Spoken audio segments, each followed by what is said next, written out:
오늘 본문을 보면 그런 말씀의 기가를 겪었던, 말씀의 가뭄을 겪었던 한 시대를 우리에게 소개해 주고 있습니다. 본문 1절의 말씀은 사사기 말기의 특징을 한마디로 이렇게 표현하고 있습니다. 말씀이 희귀하여 이상이 흔히 보이지 않는 시대다. 이 본문 1절에 이 이상이라는 말은 하나님의 꿈이라는 말 정도로 해석할 수 있습니다. 이상은 하나님의 말씀을 통해서 오는 하나님의 사인이라는 거죠. 이렇게 하나님의 참된 말씀이 사라지면 여러분, 하나님이 주시는 비전과 이상과 꿈이 사라지게 되고, 하나님이 주시는 이상을 잃어버리게 되면 사람들은 어떻게 되냐? 오직 현실에 충실하게 된다라는 겁니다. 세상을 바꿀 상상력을 잃어버리게 되는 거죠. 그러므로 하나님이 우리 공동체에게 요구하시는 것은 명확합니다. 하나님의 말씀을 통해서 먹고 사는 것 이상의 하나님의 이상을 세상에 전하는 선지자적 외침을 주님이 우리에게 요구하신다라는 거죠. 선지자는 뭐냐? 애통과 분노의 언어를 표출하는 사람이지만 동시에 하나님의 임재 앞에서 새로운 희망의 언어를 발견해내는 사람입니다. 여러분, 그러므로 매일매일 하나님의 말씀을 들어야 됩니다. 그 말씀을 통해 하나님의 이상이 여러분 우리에게 보여져야 된다라는 겁니다. 그것이 나의 삶을 전환시키는 생생한 변화의 삶을 우리가 경험해야 된다라는 거죠. 그러면 언제 말씀이 임하는가? 본문은 독특하게도 엘리와 사무엘을 비교하고 있어요.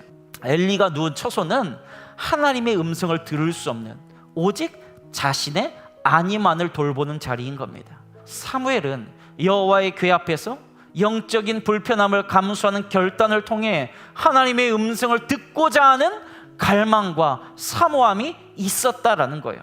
바로 그런 사무엘에게 오늘 하나님이 찾아오셨다라는 겁니다. 하나님을 만나기 위해 오로지 영적인 불편함을 결단하고 그런 환경 속에 있을 때야 비로소 하나님의 음성이 들려오기 시작한다라는 겁니다.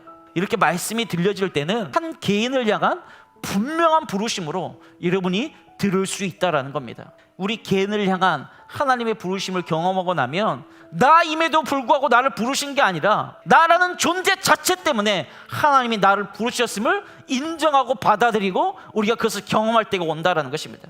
그리고 하나님은 그런 당신을 사용하기 원하실 때에 그 개인적인 부르심은 하나님의 나라와 연관되어서 우리를 부르신다라는 것입니다. 하나님의 말씀이 임하면 옛날 인생 살아가지 않습니다. 여러분, 내가 하는 일이 하나님 말씀과 연결되어 있으면 하나님이 주신 이상에 부합하는 새로운 상상력으로 전혀 다른 세대를 우리가 살아갈 수 있다라는 것입니다. 그리고 그렇게 내가 작은 일에 충성하면 놀랍게도 하나님이 그 사람을 위대하게 사용하신다라는 거죠. 말씀을 맺겠습니다. 사랑하는 여러분, 말씀을 들어야 됩니다. 말씀이 들려지는 경험이 있어야 됩니다.